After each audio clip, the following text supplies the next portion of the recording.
Hello guys, happy independence day.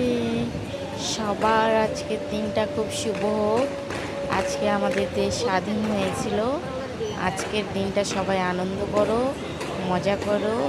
অনেক অনেক ভালোবাসা রইল তোমাদের জন্য। এখানে হচ্ছে সুইমিং প্রতিযোগিতা আজকে 15ই আগস্টের জন্য। আচ্ছা তার লাগে জন্য আমি ওইখানে দাঁড়িয়ে দাঁড়িয়ে দেখছি আর ভিডিও করেছিলাম, তোমাদের সাথে সেটা শেয়ার করলাম। চলো লেটস গো, দেখতে থাকো।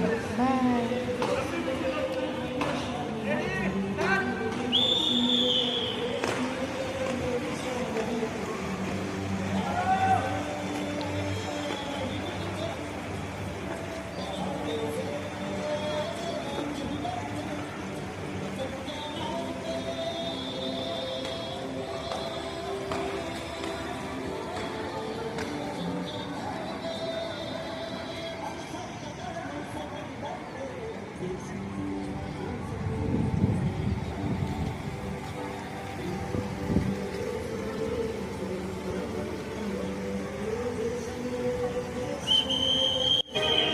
ॐ कृष्णाय वासुदेवाय